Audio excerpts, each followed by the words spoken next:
Alors Robert, ton date, comment il s'est passé? T'es vraiment un petit coquin toi, hein. C'est le petit Sofar aujourd'hui pour continuer les tutos sur le vin. Après avoir carafé, ça me paraissait logique d'apprendre à décanter. Ce qui est similairement la même chose, mettre du vin dans une carafe, mais pas de la même manière et pas pour la même raison. Carafer, c'est pour les vins jeunes, décanter, c'est pour les vins vieux. Le carafage, c'est pour faire en sorte que les vins s'ouvrent, qu'ils soient plus aromatiques. Décanter, c'est pour faire en sorte que quand le vin vieillit, en fait, il va avoir des petits dépôts, des petits sédiments qu'on appelle les lis, qui vont se former au fond de la bouteille, au niveau du cul de la bouteille. Et ça, c'est pas du tout agréable à boire. Donc, le but, c'est de séparer ces petits sédiments avec le vin. Première chose à faire avant la technique du décantage, c'est de bien prendre la bouteille en cave. Généralement, c'est mis à plat. Donc, quand vous prenez la bouteille, évitez de la prendre et la secouer, la mettre dans tous les sens parce qu'en fait, les petits sédiments, ils vont aller partout dans le vin, ça va se mélanger et du coup, vous ne pourrez plus décanter. Donc, quand vous prenez votre bouteille, vous la prenez toute délicatement, vous la sortez et vous la gardez toujours à plat. Et si vous voulez la transporter, vous la transportez un peu comme un petit bébé. Ouh, c'est qu'il est tout mignon ce vin, papa va t'ouvrir et va te picoler tranquillement. Pour décanter, il faudra plusieurs éléments. Tout d'abord, la carafe. Deuxième chose, un panier à vin. Je vous mets la petite photo juste là. Alors, logiquement, j'en ai un, mais je sais pas ce que j'en ai fait, donc on va trouver un substitut. Donc, ça c'est mon petit panier à merdouille. Il y a des mouchoirs, des fils, un peu tout et n'importe quoi, une règle. Mais bon, ça va le faire. Le but du panier à vin ou de son substitut, c'est que vous puissiez poser votre bouteille de vin et qu'elle soit toujours assez plane pour que vous puissiez l'ouvrir. Là, je prends la bouteille. Et là, c'est parfait. Troisième et dernière chose qu'il faut avoir, c'est une source de lumière pour pouvoir voir les petits dépôts qui se trouvent dans le vin. Traditionnellement, on utilise des bougies. Alors moi, ce que j'ai en bougie, c'est une petite bougie de massage. En même temps, un bon petit vin, une bonne bougie de massage, un petit risotto and chill. De quoi passer une super soirée.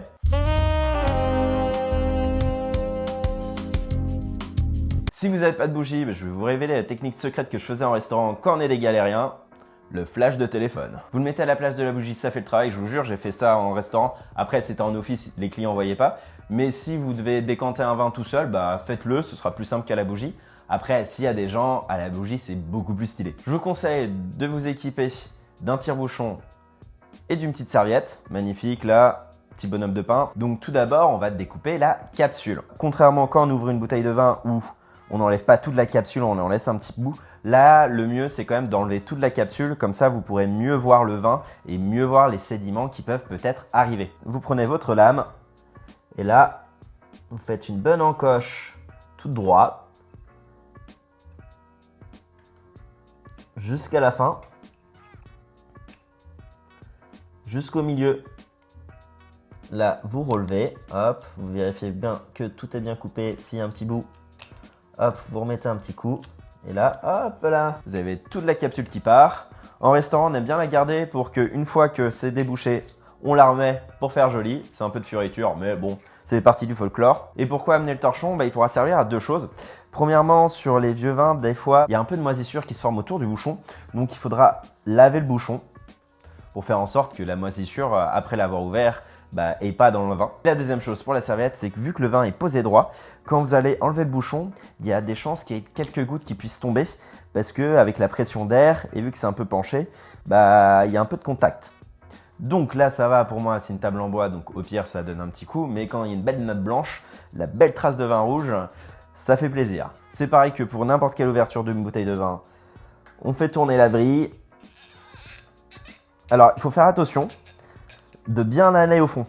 Pourquoi? Parce que généralement les vieux bouchons peuvent être un peu friables. Donc si vous n'allez pas tout au fond et que la vrille ne va pas tout au fond, il y a des chances que vous allez casser le bouchon.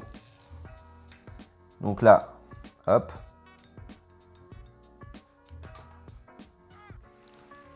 Tout doucement. Vous avez vu?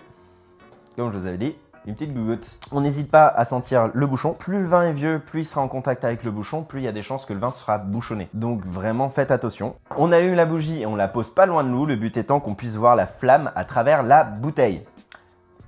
On agrippe la carafe bien comme il faut, comme pour le carafage. Vous pouvez toujours laisser la petite serviette pour faire en sorte que les gougoutes n'y vont pas. Et on prend délicatement le vin. Contrairement au carafage où le but c'est d'oxygéner le vin, où il faut aller un peu rapide, Là, le but, c'est d'aller doucement pour pas froisser le vin. Donc, vous devez voir la lumière au niveau du goulot du vin. Regardez bien au début et pas à la fin, parce que si vous avez des petits dépôts de sédiments à la fin, il sera déjà trop tard.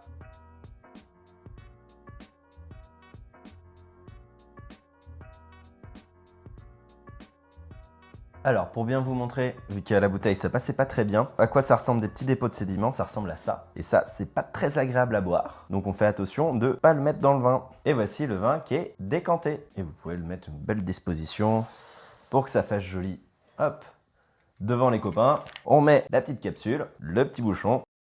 Tadam! J'espère que cette vidéo vous a plu et que grâce à moi, vous avez appris à décanter un vieux vin. N'hésitez pas à lâcher un like, à vous abonner et à mettre la petite cloche si vous voulez pas rater les prochaines. Petit message dans les commentaires si vous avez n'importe quelle question. Sur ce, je vous dis de toujours boire des bons canons, mais avec modération. Allez, tchuss!